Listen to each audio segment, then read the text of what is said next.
Today, I'm going to teach you how to make a foundry. So to start out, go ahead and get your already made foundry, and once you have that, then you're done. There you go, you made the foundry. I'm obviously kidding, I'm a kidder. This is a foundry that I made a while ago, and it doesn't quite work very well, which is kind of disappointing because, if you're like me and you want to learn how to make a foundry, you'll look up how to make a foundry online, and you'll see all these threads giving advice on how to make a foundry, what, issues to avoid. And I thought I was following along with all of that very carefully. I went out, I got clay from a nearby river. I took the clay, I pulverized it. I then looked up some recipes online. I can't remember the exact numbers, and I think you're going to be able to find pretty much the same recipe I found online. And also you can find things online that say, oh, well, don't use cement because it's going to spall, which means it's going to explode when you heat it up. And that kind of brings me to why I'm making this video. A lot of that advice you're going to see online is completely bogus. Yes, cement can spall, but as we're going to see, because this is a bit of foreshadowing here, any rock can spall when it gets moisture inside, because that's what spalling is. If you have moisture trapped in some sort of brick or some sort of ceramic, when that moisture heats up and turns into vapor, it's going to expand and it's going to cause a small explosion. And I mean, this isn't just me making improper ceramics.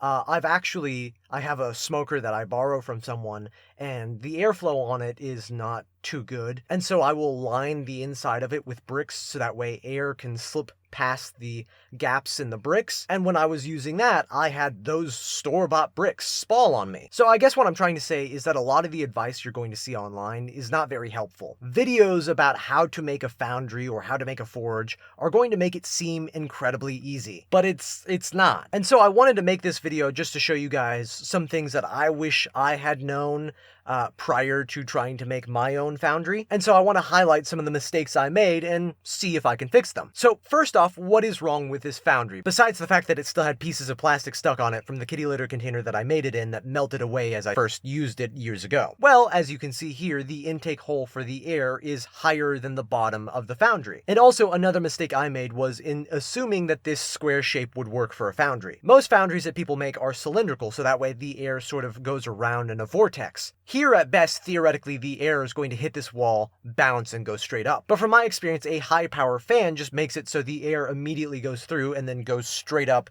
only heating up that one portion right next to the intake. So I think obviously we need to fix that so that way air circulates better throughout the entire foundry. Obviously, in order to do that, we're going to have some material to make something out of, which, as I said earlier, usually my refractory material of choice is a cement and clay-based material. But ever since I moved away from the city, I haven't really had that much luck finding cement that is good, because either it's kind of bad on the shelf already, or I bring it home and by the time I'm ready to use it, it's already gone bad. So in this video, I'm pretty much going to be using just straight clay. Here's a tub of clay that I've been wet processing for a while, but I know from a previous project I had been working on where I was trying to make a larger foundry, this clay is just going to shrink and crack if I try to apply it to anything. So once I took all of that chalky pudding and put it into a bucket, or a bad night after having McDonald's, however you want to think about that color and texture, I started preparing additives that the internet told me would be good to help with elasticity. First, I had to prepare the sand by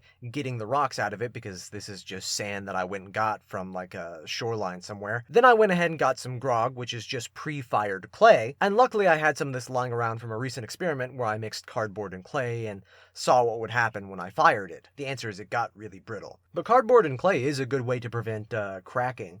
I just don't have a working blender anymore because I broke it blending up cardboard. And so then after that I took, animal bones that I had cooked up, and then I mixed it in with the grog and I grinded it up. Why animal bones?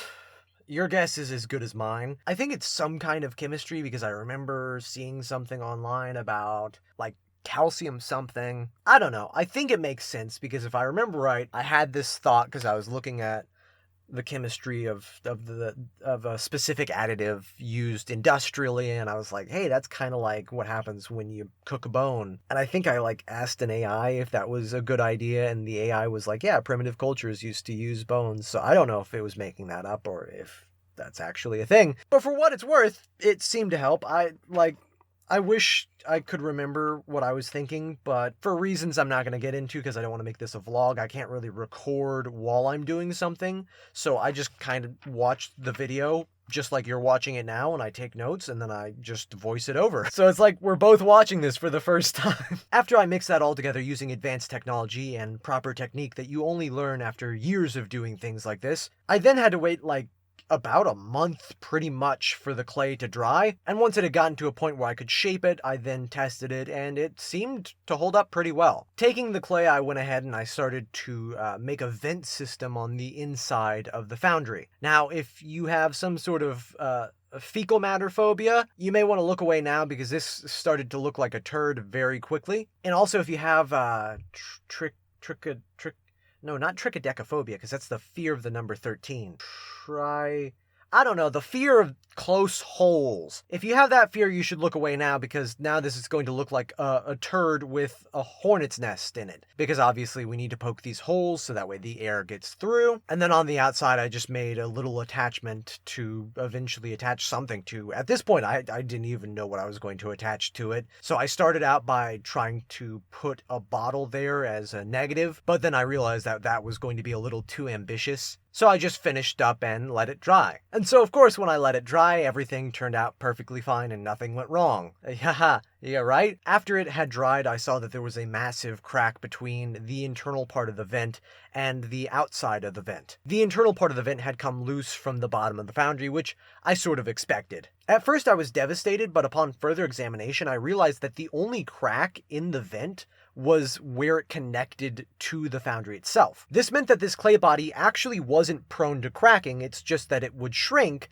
and as it shrunk, it pulled away from the wall of the foundry, cracking it along its base. Once I realized this, I felt a lot more comfortable with putting more time and effort into this, and so I just went ahead and filled in the gaps along this crack, and then I moved on to making the lid. I realized that the lid of this foundry was going to be about the size of a sheet of paper, and so I placed a piece of paper down, I marked its center, and I began forming the lid around this center. Obviously, we have to leave a hole so that way gases can escape, but we don't want to make the hole too big or else heat will also escape, and that's kind of the point of the lid, is to keep heat in the foundry. In case someone's watching this video and doesn't know what a foundry is at this point, it's a thing that you melt metal in. Eventually I took some clothes hangers and I made sort of like handles, and then I attached those to the lid, and then I applied another layer of clay, although this time I mixed in some vermiculite into the clay. Vermiculite is a soft stone. You'll typically find it in like potter soil. It is a volcanic rock that can be used as an insulator, so to keep in heat. Once that had dried, I saw that my kind of haphazard technique was really bad. It left a lot of cracks on the bottom, although I think most of those cracks were superficial and likely wouldn't be a problem if I was careful with the lid of my foundry. But regardless, I needed to make sure that my crucible didn't have any cracks in it because it was going to,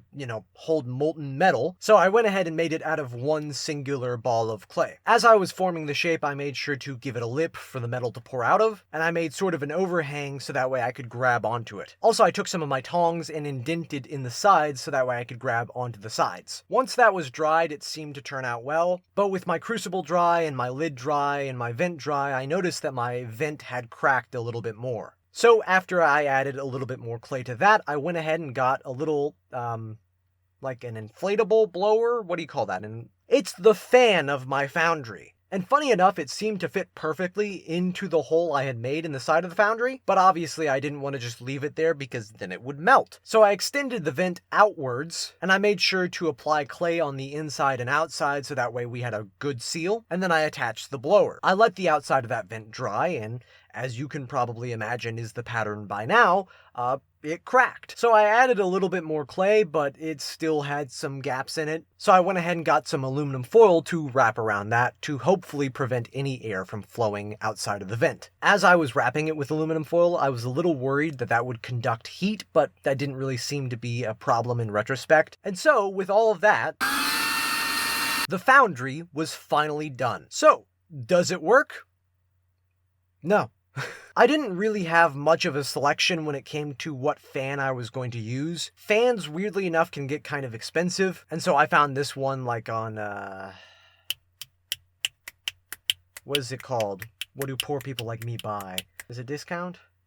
I found it on discount? Is that what you say? I don't know. It's that section of Walmart where they put all the crap. The problem with the blower is that it doesn't have multiple settings. And in retrospect, it's kind of my fault that I didn't think of making a way for the vent to have multiple settings, which means that the blower is either on or it's off. I tried to switch it on and off repeatedly so that way I could work up the heat in the foundry to avoid spalling, but eventually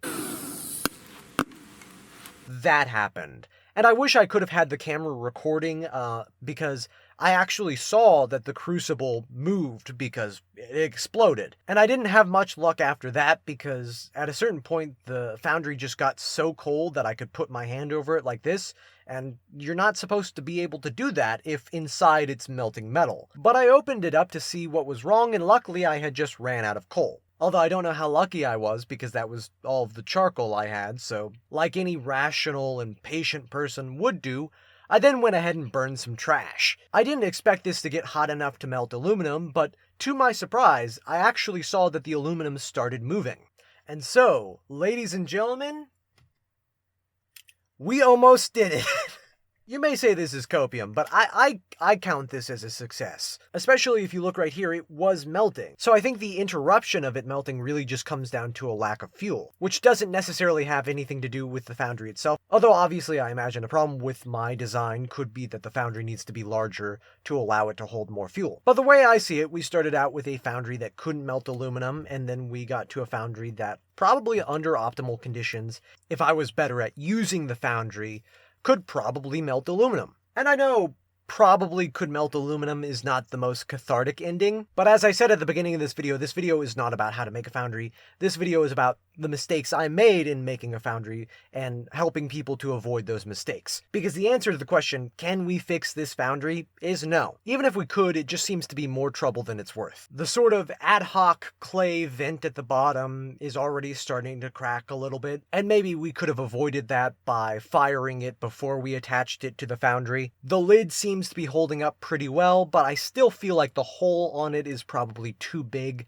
considering the intake. So I think I've seen this online, and I would reiterate it, that a good rule of thumb is you probably want your exhaust to be like half the size of your intake. But I suppose, I don't know, I haven't really tried that. I just want to show you what doesn't work. Because I think a lot of the conversation is steered towards the materials you use in making the foundry, rather than the design of the foundry. And so if you're looking to make a foundry, my advice is that you need to think more carefully through the design itself rather than the materials. You could probably get by just taking mud and stacking it into a giant tube and making a foundry like that, so long as the physics behind what you're doing makes sense. That you can get enough airflow in, that it keeps in the heat, and that you fire and preheat your crucible before you put it in, or else it will explode. So hopefully my failure is something that you guys can learn from, and hopefully sometime in the future I'll get around to making an actual foundry. If not, to make a video on it just because I want one. So if you guys want to see that or have any recommendations for future projects, let me know, because unlike my more philosophical or political or educational content, this is kind of just for fun. I kind of just like to do this because it's an exercise in critical thought, really. Knowledge and the ability to understand things is pretty useless if you can't actually apply it to the real world, which hopefully that doesn't reflect me right now, because this is poor application.